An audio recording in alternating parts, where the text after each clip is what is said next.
दोस्तों नमस्कार। आज के इस वीडियो में मैं आपको बताऊंगा 6 ऐसे कैरियर ऑप्शन जो 2022 में आप परस्यू कर सकते हैं और अगले कई साल तक इन कैरियर्स में डिमांड बनी रहेगी। लेकिन इससे पहले मैं आपसे कुछ बात करना चाहूँगा। दोस्तों आपको जानकर हैरानी होगी कि इंडिया जो है पूरी दुनिया में 3rd लार्जेस्ट स्टार्टअप इकोसिस्टम बन गया है।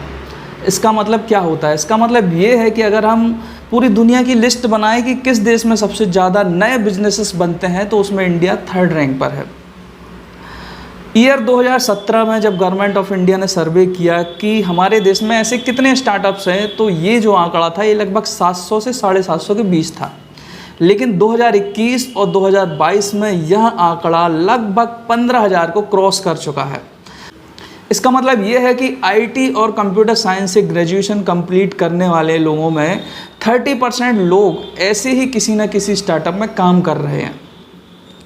टेक्नोलॉजी बदल रही है। टेक्नोलॉजी का यूज़ करके ये स्टार्टअप्स आपके ट्रेडिशनल मोड ऑफ बिजनेस को कन्वर्ट करके ऑनलाइन लेकर आ रहे हैं, आपके स्मार्टफोन तक लेकर आ रहे हैं, ताकि डिमांड बढ़ सके, सप्लाई बढ़ सके और बहुत ही अच्छे से उनका बिजनेस चल सके।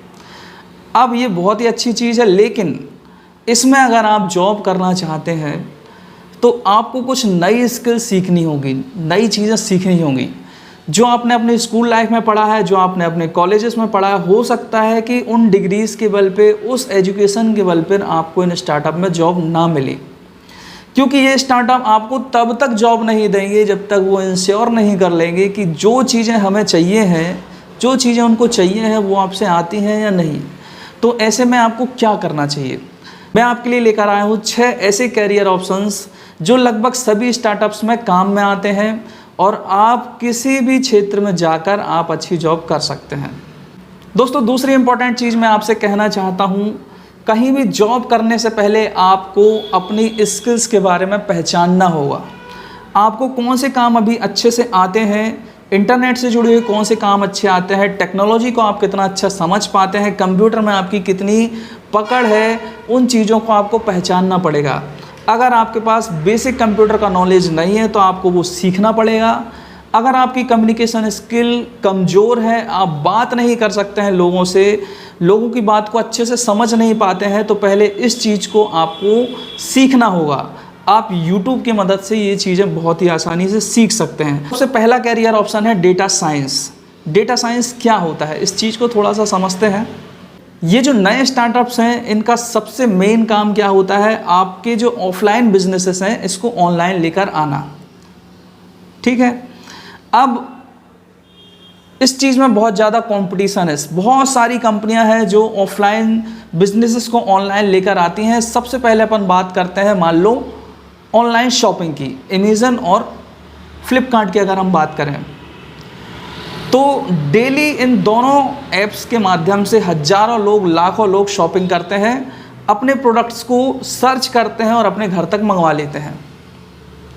अब जब ये लोग ऑर्डर प्लेस करते हैं तो फ्लिपकार्ट और अमेज़न दोनों के पास बहुत सारा डेटा आता है। किस टाइप का डेटा आता है कि कौन से यूज़र्स कौन सा प्रोडक्ट फ्रिक्वेंटली परचेज कर रहे हैं, किस क्षेत्र के लोग कौन सा प्रोडक्ट सबसे ज़्यादा यूज़ कर रहे हैं, किस एज ग्रुप के लोग कौन सा प्रोडक्ट सबसे ज़्यादा यूज़ कर रहे हैं, रिपीटेड परचेस कितने लोग कर रहे हैं, कितने लोग किस प्रोडक्ट को रिपीटेडली ऑर्डर कर रहे हैं। ये सभी कहलाता है डेटा, जो कलेक्ट होता है किसी भी ऑपरेशन के दौरान, किसी भी कंपनी को रन करने के दौरान। बहुत सारा डेटा सभी कंपनियों के पास आता है। अब ये जो डेटा डेली बेसिस पर कलेक्ट हो रहा है, इस डेटा को एनालाइज करना और इसमें पैटर्न पहचानना कि लोग किस प्रोडक्ट की डिमांड किस समय पर करते हैं, ये कहलाती है डेटा साइंस। डेटा साइंस का मतलब डेटा को समझना, डेटा के पैटर्न को समझना, लोगों की फ्रीक्वेंसी को समझना कि वो कितने समय बाद कौन सा प्रोडक्ट ऑर्डर करते हैं। ये पूरा एक डेटा साइंस का एक क्षेत्र होता है जिसे डेटा साइंटिस्ट लोग करते हैं। अब ये करते किस चीज़ की मदद से हैं?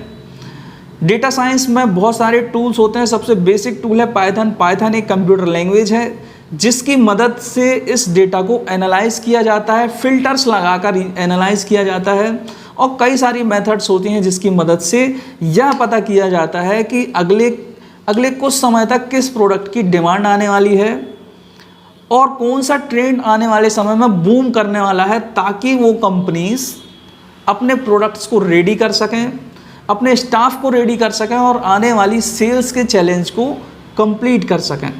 तो ये है डेटा साइंस। अगर आप डेटा साइंस में जाना चाहते हैं तो आप डेफिनेटली जा सकते हैं, लेकिन उसके पहले आपको सबसे इम्पॉर्टेंट चीज़ें हैं, आपको कुछ कंप्यूटर प्रोग्रामिंग सीखनी पड़ेगी, कुछ टूल्स सीखने पड़ेंगे। आप स्टार्ट कर सकते हैं पाइथन से। पाइथन एक कंप्यूटर लैंग्वेज है, मैंने पहले ही बताया, जिसे आप सीखकर डेटा साइंस के क्षेत्र में जा सकते हैं। अब जब डेटा साइंस में आप थोड़ा सा समझ लेते हैं तो फिर इसी से एक जुड़ी हुई फील्ड है मशीन लर्निंग। मशीन लर्निंग का काम क्या होता है? मशीन लर्निंग में भी टूल्स होते हैं जो डेटा को ही एनालाइज करते हैं और फिर उसके बाद आपके पास रिजल्ट देते हैं, ताकि आप अपने बिजनेस को आगे के लिए तैयार कर सकें। दूसरा कैरियर ऑप्शन है डिजिटल मार्केटिंग। ट्रेडिशनल मार्केटिंग आप जानते हैं, आपने देखा होगा, अपने शहर में देखा होगा, रेलवे स्टेशंस पे देखा होगा, हर पब्लिक प्लेस पर देखा होगा, होर्डिंग्स आपने देखी होंगी, पंपलेट्स देखे होंगे। ये सभी ट्रेडिशनल मार्केटिंग के टूल है। इसके अलावा आपने देखा होगा कि लोग आते हैं, आपके घर पर आते हैं, अपनी पब्लिसिटी करते हैं। ये सभी जितनी भी चीज़ें हैं ये ट्रेडिशनल मार्केटिंग है। अब डिजिटल मार्केटिंग क्या है?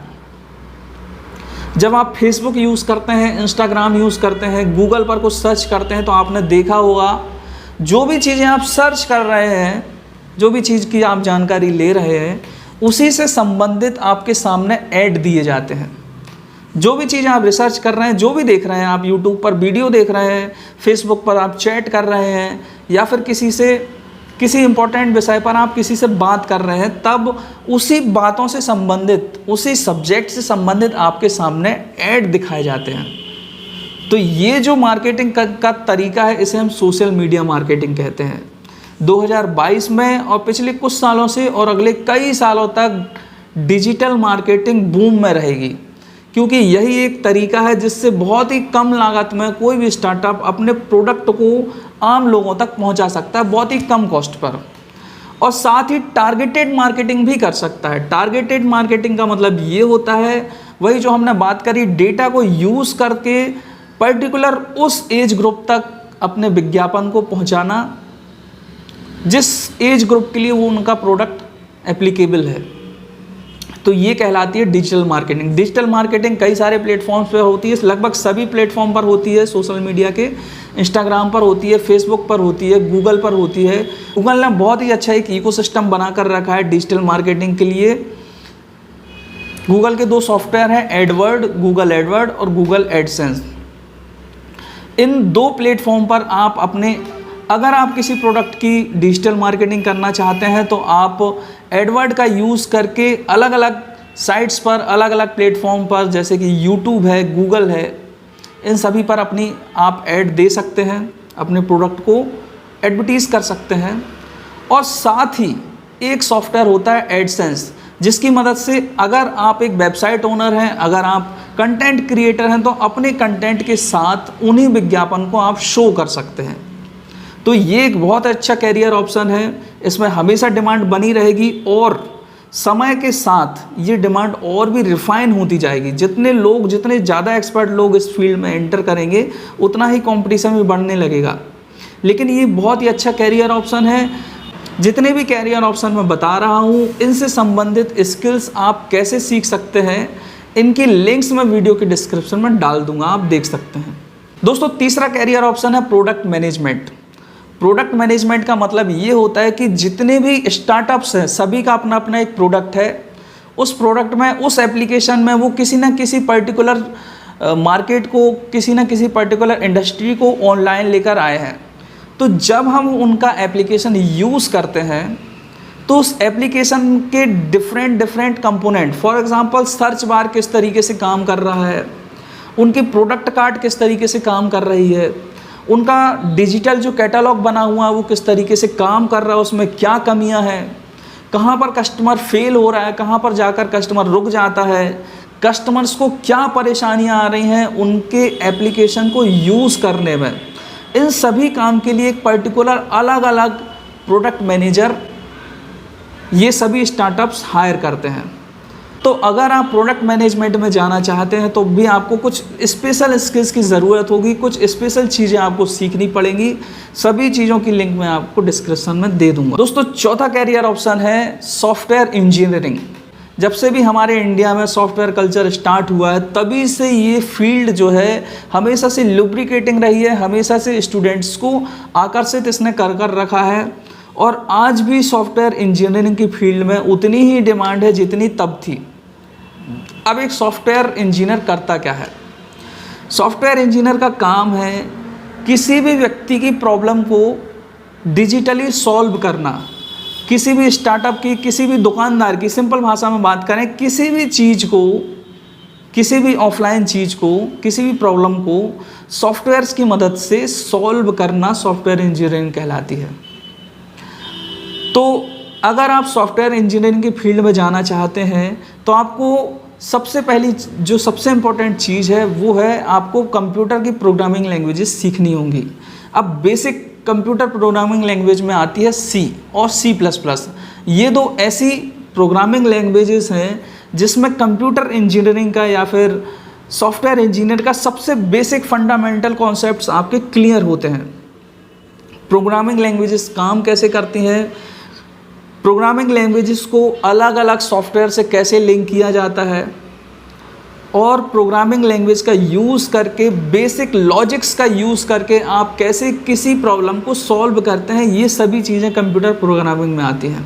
C++ सीखने के बाद आप एडवांस जावा सीख सकते हैं, पाइथन सीख सकते हैं, और भी कई सारी लैंग्वेजेस हैं जिन्हें सीखकर आप किसी भी कंपनी में सॉफ्टवेयर इंजीनियरिंग की पोस्ट पर काम कर सकते हैं। दोस्तों, काम करते करते जैसे जैसे आपका अनुभव बढ़ता जाता है वैसे वैसे आप और भी अच्छी पोस्ट को अचीव कर सकते हैं और भी अच्छी सैलरी को अचीव कर सकते हैं। दोस्तों, पांचवा कैरियर ऑप्शन है यूज़र इंटरफेस डिज़ाइनर। अब यूज़र इंटरफेस क्या होता है? जो भी एप्लीकेशन आप यूज़ कर रहे हैं वो देखने में कैसा है, यूज़ करने में कैसा है, उसके कंपोनेंट्स किस तरीके से अरेंज हैं, उसमें कहाँ पर क्लिक करने पर कहाँ पहुँचा रहा है, या फिर अगर उसमें कोई कमी है या फिर उसके इंटरफेस को और किस तरीके से इजी बनाया जा सकता है, ये सभी चीज़ें आती हैं यूज़र इंटरफेस डिज़ाइनर में। अगर आप यूज़र इंटरफेस डिज़ाइनर की फील्ड में जाना चाहते हैं तो कई सारे टूल्स हैं, कई सारी टेक्नोलॉजीज़ हैं। आज की डेट में बहुत सारे ऐसे सॉफ्टवेयर हैं जिनकी मदद से पर्टिकुलर यूज़र इंटरफेस बनाया जाता है। एक तो होता है बैकएंड, जिसमें बहुत सारे प्रोग्रामर मिलकर उन चीज़ों को सॉल्व करते हैं, आप एप्लीकेशन को बनाते हैं। लेकिन जो यूज़र इंटरफेस होता है वो अपने आप में एक अलग फील्ड है। इसमें एज अ यूज़र आप किन चीज़ों को यूज़ कर रहे हैं, किस तरीके से किसी भी एप्लीकेशन का इंटरफेस ईजी हो पा रहा है, इस फील्ड में आपको काम करना होता है। दोस्तों, सबसे लास्ट कैरियर ऑप्शन है वो है ब्लॉकचेन टेक्नोलॉजी डेवलपमेंट। ब्लॉकचेन एक ऐसी टेक्नोलॉजी है जिसकी मदद से किसी भी डेटा को सेंट्रलाइज नहीं रखा जा सकता। अभी हम जो देखते हैं फेसबुक, यूट्यूब, गूगल, ये सभी सेंट्रलाइज्ड हैं। इन सब का डेटाबेस किसी न किसी एक सर्वर पर रखा हुआ और उसे वो लोग हैंडल करते हैं। लेकिन ब्लॉकचेन टेक्नोलॉजी के माध्यम से किसी भी डेटा को, किसी भी सॉफ्टवेयर को, किसी भी इंफॉर्मेशन को सेंट्रलाइज नहीं रखा जा सकता है। बहुत सारे लोग उसे कंट्रोल करते हैं और एक ब्लॉकचेन पैटर्न बनाते हैं जिसे कंप्लीट करने के बाद ही किसी चीज़ का यूज़ हम कर सकते हैं। तो इस फील्ड में भी बहुत स्कोप है। अगर आप क्रिप्टो करेंसी में, क्रिप्टो टेक्नोलॉजी में अपना बिजनेस बनाना चाहते हैं तो उसके लिए भी मैंने डिस्क्रिप्शन में कुछ लिंक्स दे रखी हैं जहां पर आप इन चीज़ों को सीख सकते हैं, कोर्स कर सकते हैं और एक बेहतर कैरियर ऑप्शन ईयर 2022 में प्राप्त कर सकते हैं। तो दोस्तों, ये थे कुछ ऐसे कैरियर ऑप्शंस जो 2022 में आपके काम आने वाले हैं, और इन सभी कैरियर ऑप्शंस में अगले कई सालों तक डिमांड बनी रहेगी। इन्हें आप परस्यू करके एक अच्छी खासी सैलरी जनरेट कर सकते हैं। ऐसे ही कई सारे वीडियोस मैं इस चैनल पर लगातार डालता रहूँगा। वीडियो को लाइक कीजिए, चैनल को सब्सक्राइब कीजिए और बेल आइकन को ज़रूर प्रेस कीजिए। धन्यवाद।